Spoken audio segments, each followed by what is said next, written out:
So welcome to our memorial service for Gary Mayhew. Thank you for coming out. I'm Gail Rubin. Many of you know me, but not everybody does. Perhaps you saw the obituary in the newspaper, but for those of you who didn't get to read it, here's a variation of it. Gary Richard Mayhew would rather not make a fuss over his death, but we will. Celebrating Gary and all of his idiosyncrasies is easy because he is very much loved. And though he only died just a few weeks ago on October 26th, he is very much missed. Born in California to Bill and Dorothy Mayhew, he inherited his dad's dry sense of humor and his mother's kindness. The family moved to East Palestine, Ohio, then settled in Albuquerque, where Gary lived the rest of his life. He graduated from the University of New Mexico, where he studied mathematics and teaching, and he took time out to serve in AmeriCorps Vista, to avoid going to Vietnam. He became, he taught first at Sandia High School, and then he became an itinerant teacher, traveling the whole of Albuquerque Public Schools District, teaching in the high schools to mathematics to gifted students. He also judged the annual Math Counts competition and took the tests himself to ensure the problems were correct. That would be right. Music was a large part of Gary's life. A talented guitarist who completed Larry McGinnis's folk guitar workshop in 1975. How many people do we have here who went to that workshop? Yay, or taught in it. Bruce. And Gary also taught guitar lessons. He played English country dance and contra dance music with Boxwood Consort and Mad Robin, and a wide range of songs with the Wednesday Night Pickin', Grinnin', Drinkin', and Lion Society. Let's hear it for PGLMS. Yay! His gifted playing and humor brought joy to all who knew him, and even those in the audience who did not. Gary loved intellectual pursuits, including reading science fiction and horror, playing board and strategy games with the boys, and enjoyed dining out, good food and fine wine. He himself did not cook, and he avidly avoided goat cheese, mushrooms, onions, and cilantro. Gary died at home on hospice for end-stage COPD. He was 76 years old. He had no wife or children, and that was fine with him, but he had so many friends who loved him dearly. He's survived by his sisters, who live in California, but they're here with us today. Debbie Noto, her husband Chuck Pendel, different last name. Welcome to California. Yeah, well, it's me and Dave too. Patty Winkler and her husband Donnie, and the nephew and nieces Joshua, Sadie, and Madison.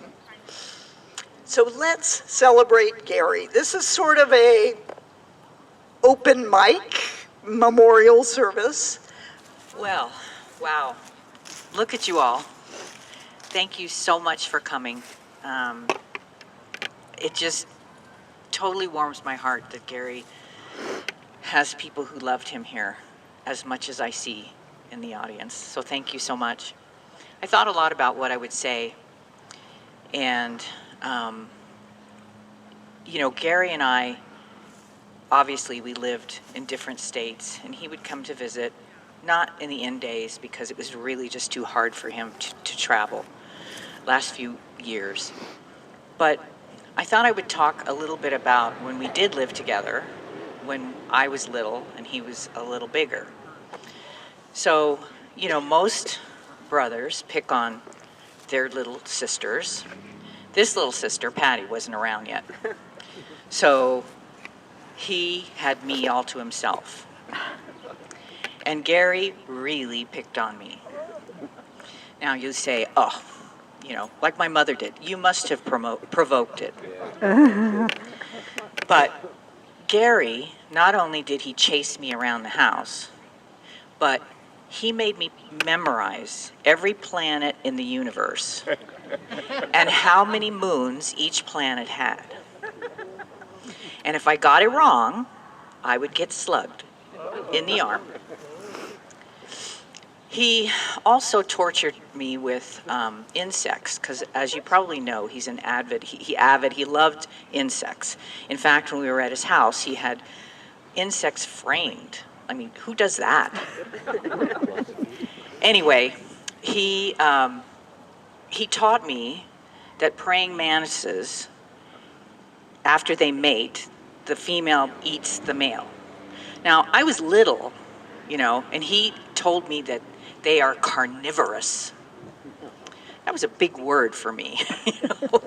He also called me, I'm sorry, I didn't mean to have my back to you. Sorry about that. Also, he would call me his sibling. which I didn't know what that meant, you know. So anyway, aside from tearing off the head of my Little Red Riding Hood doll and my Barbie doll, he was a good brother. When we both grew up, we became pretty good friends.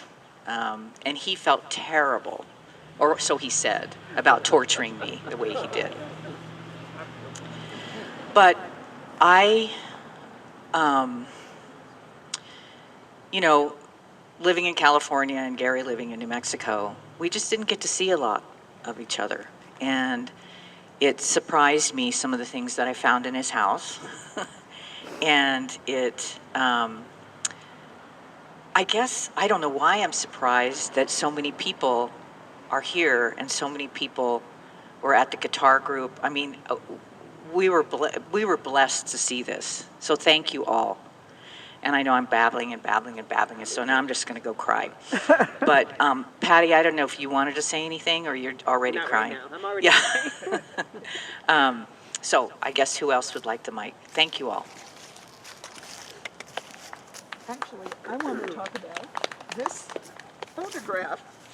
So over here on our little altar, I have this photo of Gary at the Trinity site many years ago, in front of the Fat Man bomb. He was born the day the United States dropped the bomb on Nagasaki, and we got the MPs at the Trinity site to pretend they were arresting him. He's just got this big grin on his face. But that was a fun outing, and Dave and I would take him to Isotopes baseball games occasionally just to get out of the intellectual sphere and have a little all-American fun. Yes. Well, none of you know me, and I'm really excited to be the youngest person here. Sweet. But I'm one of those gifted students that Gary taught 30 years ago. And I brought you something. I got some math notes here in his handwriting. Wow. And this is the paper I got. I don't know why I'm crying so much, but that's what I got the first day I met him. So I am going to leave this here because it still has his phone number on it. I'm a math teacher, and I came from work, so I look like a teacher today. But he came to, he was an itinerant teacher for Albuquerque Public Schools, and I was one of those little nerds that could get through Calculus 2 in high school. And, but I was also in band. I would have brought my bassoon today, but I didn't think it would go with the guitars. And I'm not real good at improvisation. You'd have had to give me music, you know, it wouldn't have worked. But I am a musician. And what was cool about the program is because there's so few teachers that can even teach Calculus 2, and I do know that as a math teacher, that he went to all the schools for different periods of the day. But you can't possibly be the teacher for all the schools all the time. And band was first period, and he was scheduled for our school at first period. And I had kind of a Sophie's Choice situation. Do I take Calculus or do I take band? And so he came first period for 5 of the kids, and he came back twice a week just for me. Oh. So I had him one-on-one, and I really got to know him, and that's why I have all my notes in his handwriting, because for a while he was doing his notes on a board, and it seemed ridiculous for him to write them, and then for me to write them, and we're like, wait, why don't you just write them and I'll take them? So it was much easier that way. So I actually have all of my Calculus 2 notes in his handwriting, still in my file cabinet at work, which I handily was able to bring from work, because they're right there. And I've kept them in case I ever have to teach Calculus 2, which has not happened, thank God. Because honestly, I'm not even sure I still can read my own notes. I'm looking at it going, wow, did I do that? And I have all my tests and all my homework. I kept them because they were treasures in a weird way. And I used to tease him a lot, so I got kind of ballsy as a student. He broke his arm once. This is 1991, in case anyone remembers it. He tripped over his cat in the dark, in the middle of the night, and came to school in a sling, and I could not let that just go by without making fun of him. I'm like, really? Really? You tripped over a cat? Now, I have also broken a foot walking. My dog's falling off a sidewalk now, so, just desserts. It's coming back to haunt me, but I always just thought he was so goofy and fun to tease, and he had such a good sense of humor that he laughed, and I remember his smile. And I think I use that a lot when I teach. I think he's probably the most influential math teacher that I could really relate to, because I make a lot of ridiculous jokes. On Halloween, I was Miss Imaginary Number. I almost wore that today, too, but I thought, okay, it might be a little solemn, but I had the Incredibles shirt with I on it, and then I added square root of -1 and tortured children all day. Usually I show up as a fraction because that scares the crap out of everybody, but I went with that. But I think it's all me just kind of channeling him. He taught me about grad F one day, and if anyone knows what that is, the way he taught it to me was telling me a story about racing through the mountains in my Yugo. I didn't know what a Yugo was, because I was born in '73, I wasn't driving. But so he's told me this long story about how I would be racing around a curve in a mountain in my Yugo, and my friends would be cheering me on, and I would decide to accelerate. And that grad F would be the angle at which I would fly off the mountain curve and fall to my death, but make a quick calculation on my way down. And to this day, he told me that joke 30 years ago. I don't even remember what grad F is, really, but I do know the joke. So I think he really formed who I am today. And I just wanted you guys to know that, because I don't get to come here and play my bassoon in the park. They probably arrest me too. What is your name? My name's Therese. You don't need to know my name. Right? My name was Therese Hall. But I'm Therese Wright. Okay. I married Mr. Wright because I thought being a math teacher and being called Wright all the time would be appropriate. But, and I did lose touch with him, and I'm kind of sad because I would have liked him to have taught my daughter guitar. And didn't even know he taught guitar. I knew he played guitar because I saw him at some of his events and things. But anyway, you can have this on his little altar if you like. This has his office hours. And Sunday through Thursday, 6 to 7. And his phone number. I don't know where you want him, but down here's fine. But and that was the first teacher I ever had who had office hours where I could call him anytime if I had a problem.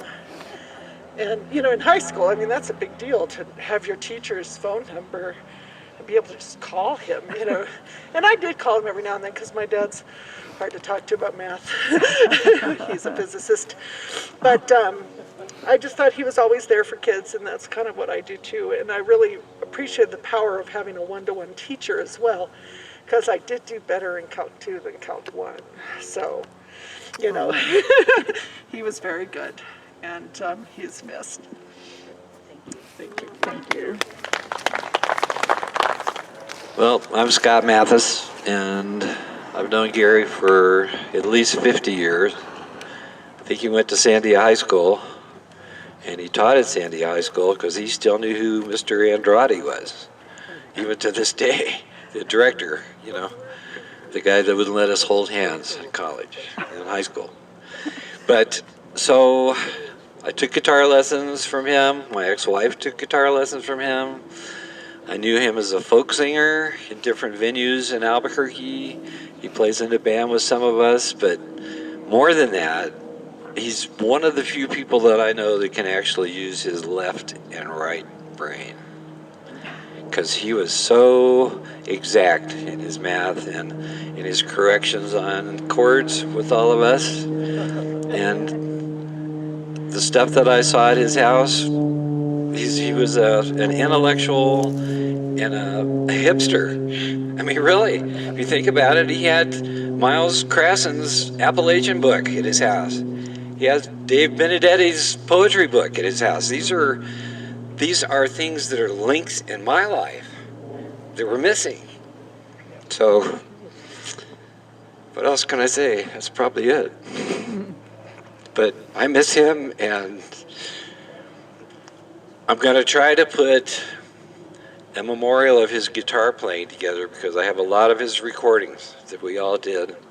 If any of you also have some of those recordings, I think we can do something really nice for him.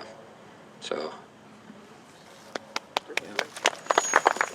Hi, I'm Bill Balassi. I've been friends with Gary for over 30 years. And I want to tell a story from early years and one much more recently. The first one has to do with Gary's sense of humor. He brought a song to the guitar group that some of you may know by Don McLean called Vincent. Yeah. And it was about Vincent van Gogh. So one of the things the guitar group does is that each year at Halloween, we come dressed as a song. So I thought, oh, I'll go as Vincent van Gogh. So I wrapped my head and bandaged my ear and went to guitar. And I walk in, and there's Gary, bandaged head and bandaged ear. But I had the left ear, he had the right ear, if I remember correctly. And my guess is, being exact as he is, he got it right. He probably checked which ear it was. But I loved that sense of humor. We shared it over the years. And one of the things we always loved was at the guitar group, sometimes it would get crowded, but we loved it when we could sit near one another and hear each other's guitar because we would play off of one another. And it was a true joy for decades. And I want to tell the story about the last time I played guitar with him. It was in COVID this spring when we felt we could probably get together, and we limited it to 10 people, and we met outside. So we're there, and then suddenly there's Gary. I never expected to see him. Sat next to me, and I was just shaking with emotion because of what he gave. And you know, he was an amazing, amazing person. My life is richer for having known him. And he also, one last thing, he serves a model about how to face one's upcoming demise. He did it with grace and dignity. And the worst I ever heard him complain was, you know, this is not awfully pleasant. That was it. He did not whine, and I deeply appreciate that. Miss you, Gary.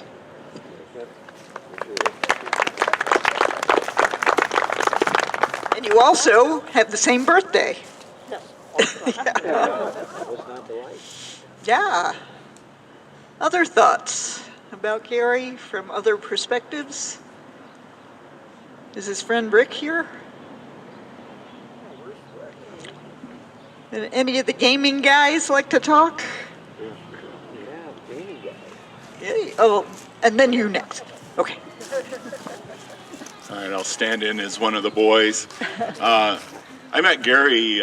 And you're? I'm Kevin Whitmore, and I met Gary probably in 1987 when we first moved to Albuquerque, and I actually met him at a book club, so we would discuss science fiction, actually.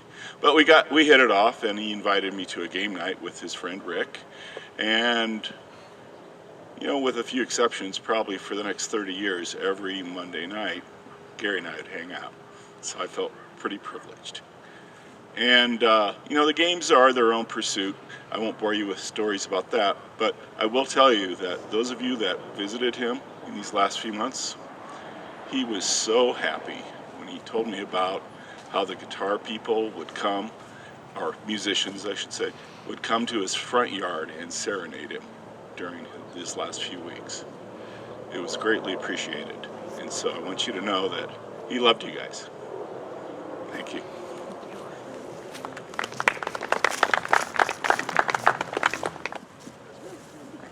I'm another person that most of you here don't know. I was also a student of Gary's. I was one of his, the first year he taught at Sandia before he was an itinerant teacher.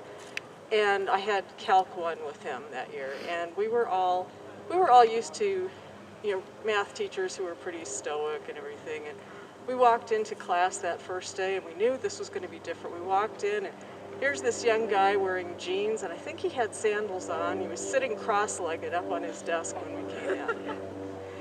And then he said to us, he said, if you've made it as far as calculus and you don't know that you have to be in class to learn, he said, there's nothing I can do to make you stay. So if you decide you want to miss class, the school has an attendance policy, so if you decide you want to miss class, just come in and say, Mr. Mayhew, I hate your guts, I'm sick and tired of sitting here looking at your face, and I'm going to go out and get drunk. And then I won't mark you absent. So we knew right away that it was going to be a really different year in math that year. Yeah. But he was a really great teacher, and he had a good rapport with, he was a great teacher, and he had a really good rapport with all his class, and he had a great sense of humor. I had him the next year for Calc 2, and it was just a tiny class because there was just a handful of us who were seniors that had taken, or juniors who had taken Calc 1. So he took his free period to teach our class, and I think that must have been the beginning of his idea to be an itinerant teacher to go around, because there just weren't enough students even for that class. So, but we, he was always teasing us, so, we loved to do the same back to him. And our class was right after our morning break, so we had a few extra minutes, and the guys in our class decided to swap his classroom around. Sorry. The guys in our class decided to swap his classroom around, so they moved the teacher's desk to the back and turned all the desks around, and then moved every object in the room.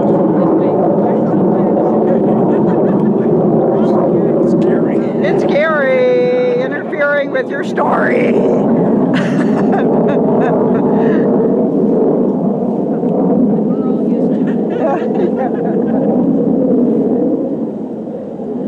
That's good. Okay. Sorry.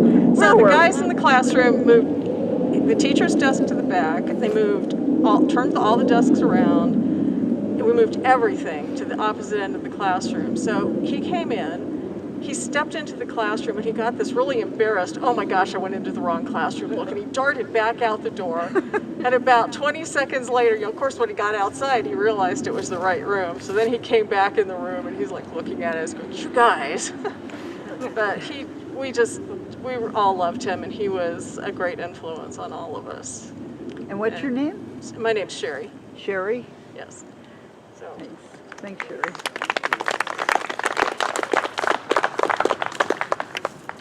Just a couple of words. Hold it up to your mouth, please, the microphone. My brother Jim over here and I, Jim and Gary went to high school in the same class, and he knew Gary. I was a year behind, and when Gary bought his house in 1969, my brother and I moved in with him. So we've known Gary forever, basically. There are thousands of experiences, but I can tell you that he had this house on Princeton Street, for those of you who don't know about the house, that was the center of a bunch of people at a very critical time in their lives because they were young people. And it became a party house. A lot of LSD and other drugs were done there, people drinking, but it became a center for a wide group of people, many of whom still remain good friends with one another. And that came about partly because of Gary's buying the house, basically. I too am a mathematician and a teacher, and when Gary stopped doing his itinerant teaching job, he recommended me to replace him. And in fact, I did replace him, and so did a similar job. And so I appreciate some of the comments, some of the people who have said, who had him in classes. But he was a great person, and you could go on all day and talk about Gary. I actually don't usually talk here. I'm talking mostly because Rick Berthold doesn't seem to be here, and he wanted to say stuff for Gary. He didn't. I don't know what happened. He probably couldn't find it, is probably what happened. But what I want to say about Gary that maybe all of you can appreciate is, well, as my father used to say, attitude is important. Gary was always a happy person. How many of you saw Gary when he wasn't smiling or happy? I mean, that almost doesn't happen. It does happen, but almost doesn't happen. So when you're around somebody who's happy, grinning, joking, full of energies, also high energy, he makes you happy and so forth. So in that sense, he affected a lot of people as well.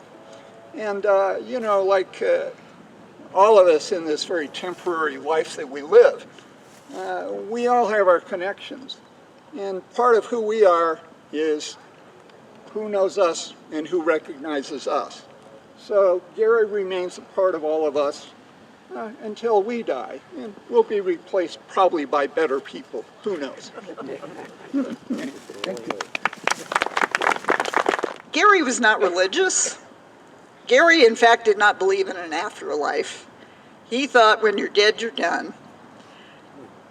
And I have a reading to share with you that might provide some comfort for those who are non-religious. It's a reading that was originally done by Aaron Freeman on NPR's All Things Considered. And it's called, "You Want a Physicist to Speak at Your Funeral."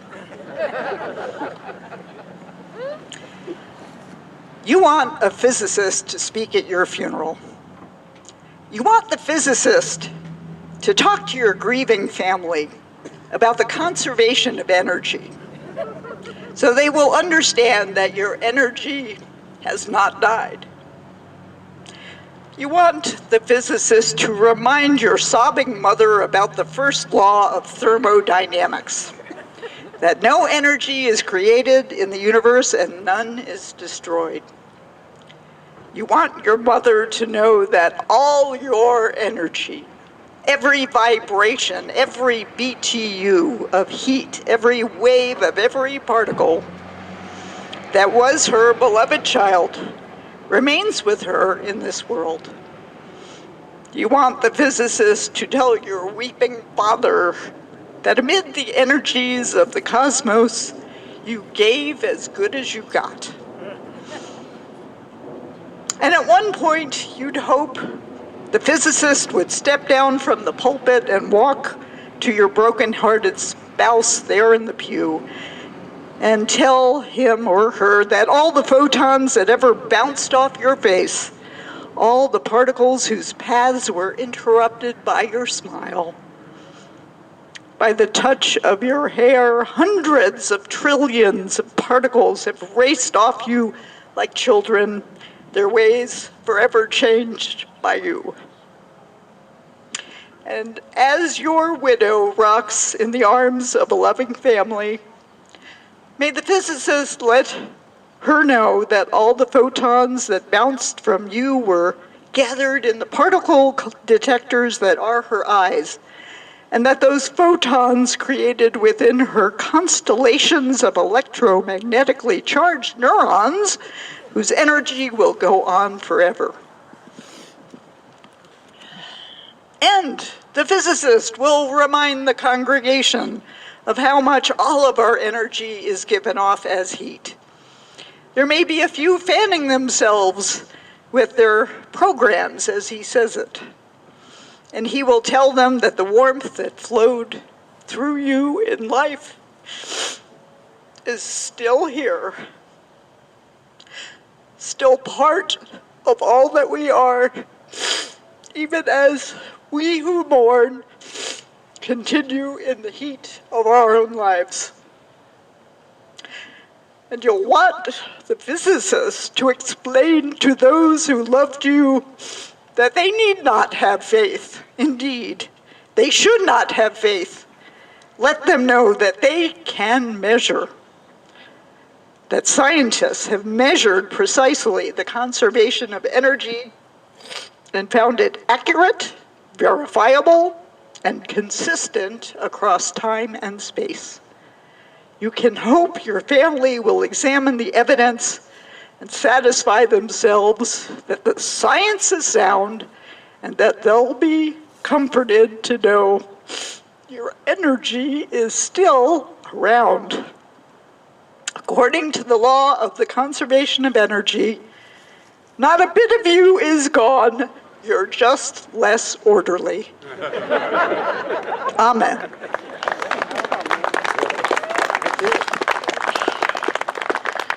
Hello, everybody. I'm Tom Hunter, and I'll go chronologically. I almost accidentally met Gary at that party house in 1971, but I didn't know it was called the party house until years and years later when I was reacquainted with Gary. And he told me that that's what it was called. So I do have a few negatives. I don't think I've printed any in an awful long time, but I've made some pictures that one night that I visited the party house. And I'm blessed to say that it was a good experience for me in various ways to get to meet him. And then I didn't see him for years and years until I did attend that guitar group just a little bit, maybe roughly a generation ago. And so I was reacquainted with him then. And then after that, I got to play with him in a band called Mad Robin, and there's at least two other Mad Robins that I see here this evening. But it was quite a blessing, I think, to get to play in a band with Gary because, as others have mentioned, he was cheerful. He applied himself and worked very hard. He was very talented, willing to try things that were challenging for him. Just a wonderful bandmate to have. And like others have said, what a cheerful person generally.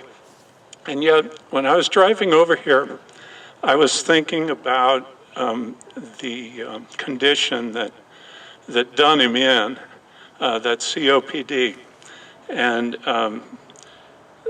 the last time I saw him, he was still playing in Boxwood Consort and coming out playing for English and Contradance, and what a treat to have seen him more than once actually when he was already using oxygen and all. And he that COPD made me think about those days when he might have been teaching some of you math students how he must have focused himself so much to be so clear to be able to teach that stuff. And also, I don't know if this is the right adjective, but I kind of think it is. Underneath that cheerfulness, there's a certain hard-bitten quality about people that I think he probably got the COPD. I've forgotten now from being a smoker. Is that accurate? Mm-hmm. So thank God he quit, or we wouldn't have known him in all these more recent years, I think. But that hard-bitten quality is about, it's a type of love, I think. People that work so hard to give to others like he did. So that's just what I thought of on the way over here. So I wanted to share that also. Thank you.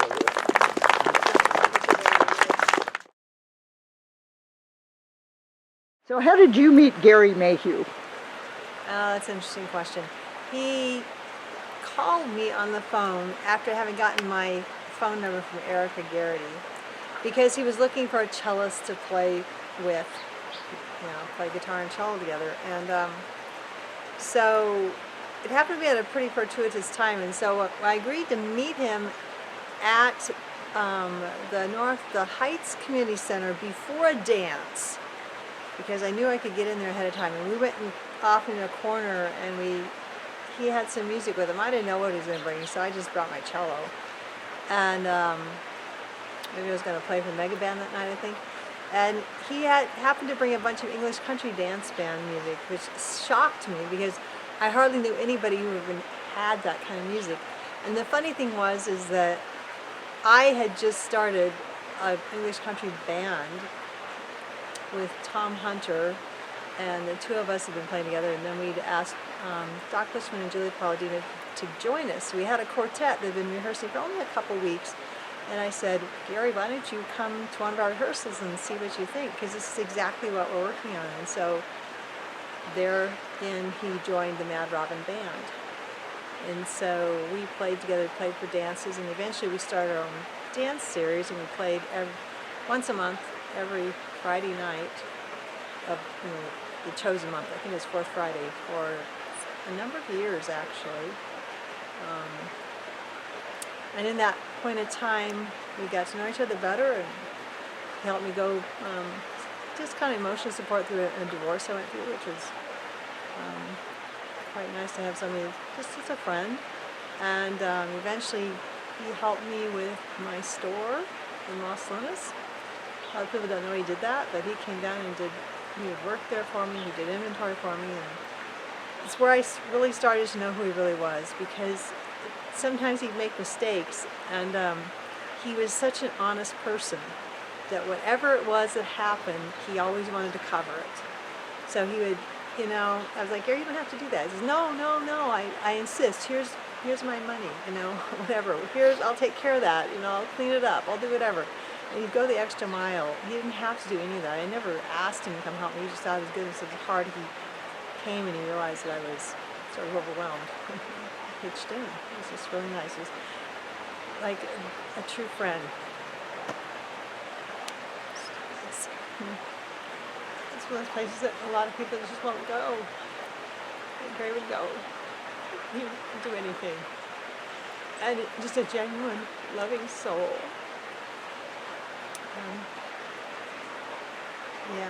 So one of the best memories I remember is when he invited me to go to California to play for his sister's wedding. And I was just touched that he would even ask me. And he had to teach me a song that I honestly didn't know was a Beatles song. Probably should have known, but I spent those years in a practice room, so I missed a lot of things. And he taught me this song, and I sang it, and we played some other stuff. And I remember one of the songs we really liked, not songs, but duets that we used to do was Irish Lamentation, which was a kind of Irish waltz. He loved Irish music also. And so I think we might have played that at the wedding. And then we got to do a little traveling, and we went to, believe it or not, some English country dances together out in California, and he really enjoyed that. He actually tried dancing, because I like to dance. He was willing to try it.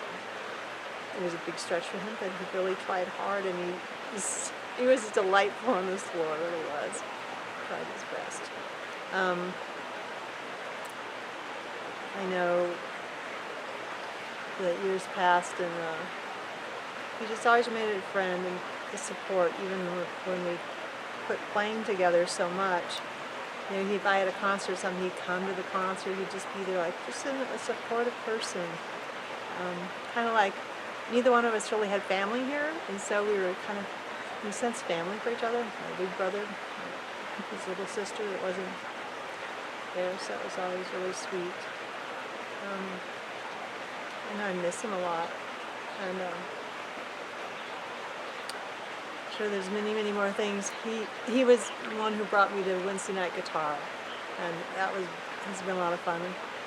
Because I'm still working, I don't get to go a lot since I get up in the early morning, but it's just been really nice to be a part of all that long-term friendship we've had with all those wonderful people, and to see that music, and he really gets into playing the rock and roll and doing the leads and solos and stuff.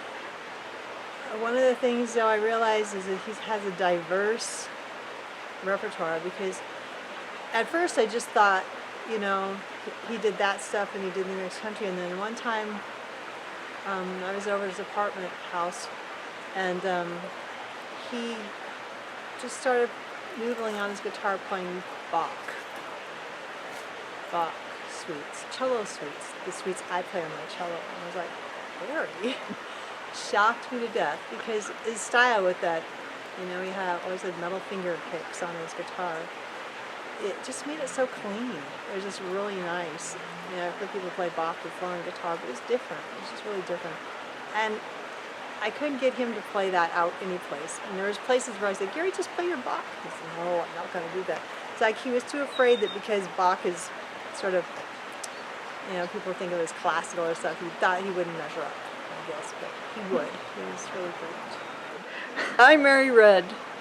I didn't have the courage to speak in front of the 50 people in Altura Park, but Gail is my sole audience now.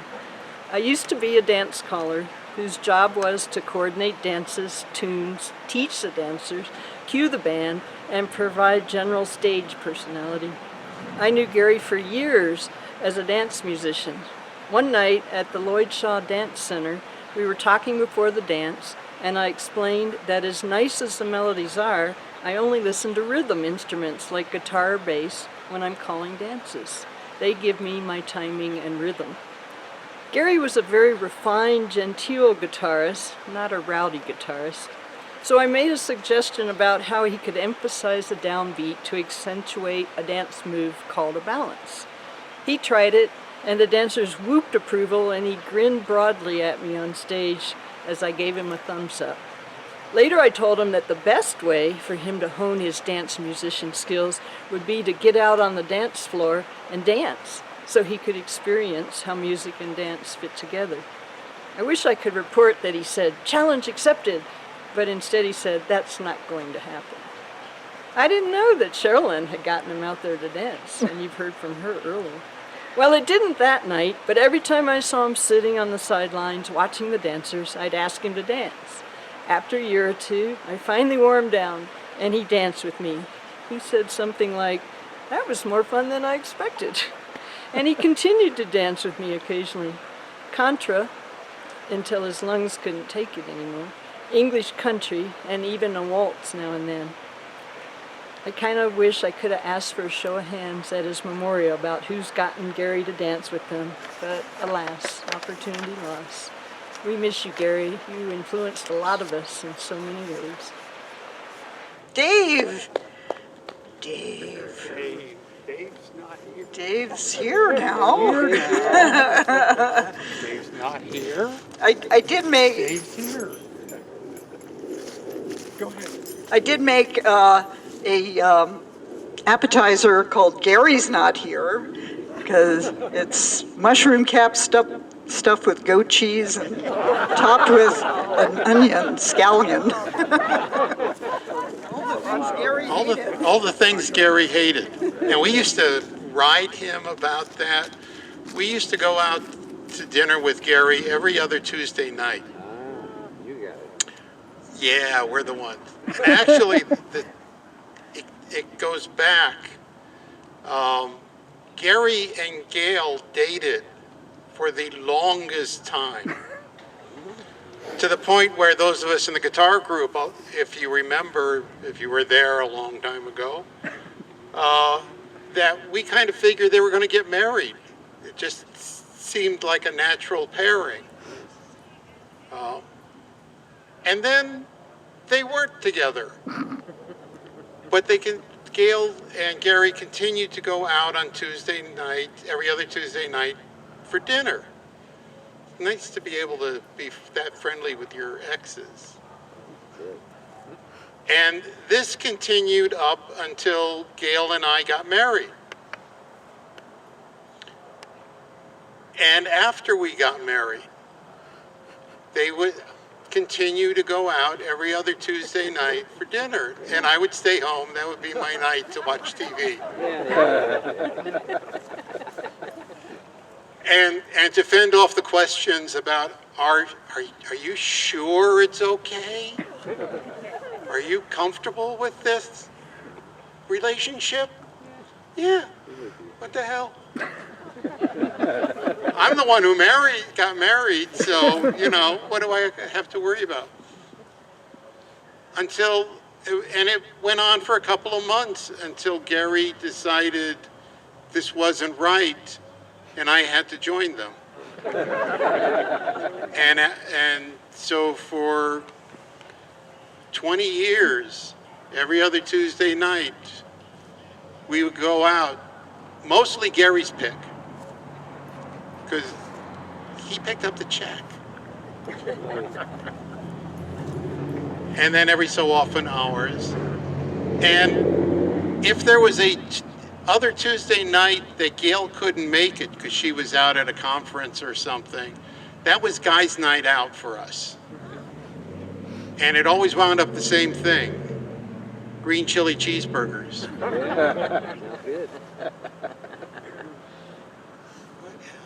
And that's what we were bringing him the day he died.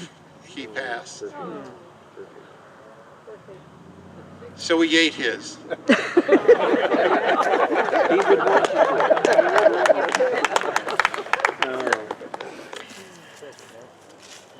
Well, let's all hold Gary in our hearts. And let's close this with a reading from a letter that Benjamin Franklin wrote to a friend as he was getting on in years. And as so many of us who are getting on in years start going to more funerals, he wrote a letter to a friend of his about this latest funeral he had been to. And he wrote, "We are spirits. That bodies should be lent to us, while they can assist us in acquiring knowledge, in doing good for our fellow creatures, is a kind and benevolent act of God.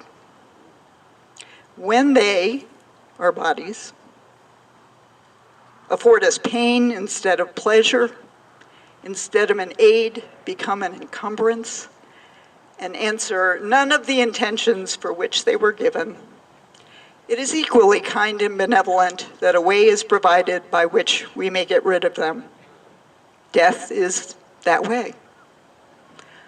Our friend and we are invited abroad on a party of pleasure that is to last forever.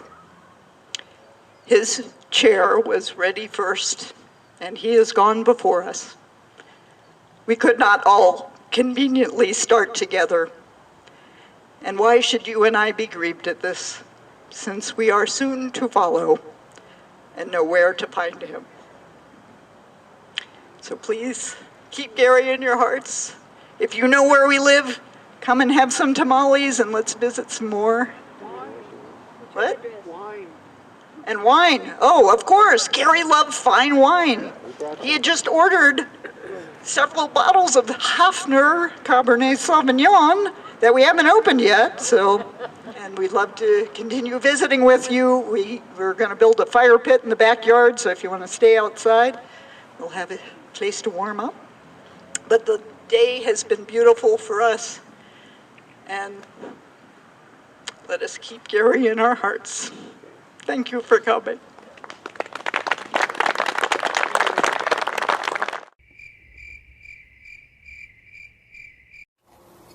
My name is Gary Mayhew, and I went with Gail Rubin to prearrange my cremation at Riverside Funeral Home. And it was quite an experience. This was not the first time we had been there. We went there a couple of years ago to sort of interview the guy for the purpose of getting information for Gail's book. But when we went back, of course, I went back as a customer, and Gail went with me as an observer. And it was sort of a similar experience in the sense that the funeral director is a very low-key and engaging person. He's a lot of fun, very casual, and is ready to meet you halfway, and has a good sense of humor about his job, something that I guess you don't always find in funeral directors. But he was he explained in what sounded to me very honest terms about what lay ahead for me and what my best options were and things like that, and did not flinch too much when I asked for a bare bones package. All I wanted, since I figured once I'm dead, like, I'm not going to care anymore. So I went for the economy version, which is cremation followed by pouring my ashes into a cardboard box. This cardboard box, then, what happens to it is no concern of theirs or of mine. I said that, gave the instruction that anybody who wants those ashes can have them and is free to do with them whatever they want, including making milkshakes, putting them in salt and pepper shakers, whatever. Or just leaving them in the closet somewhere was just probably my ultimate fate. But it was actually, in the long run, a very pleasant experience because he laid everything out for me, exactly what was going to happen to me, and I won't gross you out with the details, but sufficient to say that they will make sure that I'm dead before carrying out the procedure. And I thought that was very thoughtful. Going with Gail was a good experience too, because she knew what questions to ask and how to guide things, because she was already very, very familiar, of course, with these sorts of matters. So whenever I got stuck on something and wasn't sure which option was better, she was there to outline my options for me, and sometimes made them clearer than the funeral director did. So between the two of them, they got me fixed up just the way I wanted to be. So all in all, it was a surprisingly positive experience for a future negative event in my life.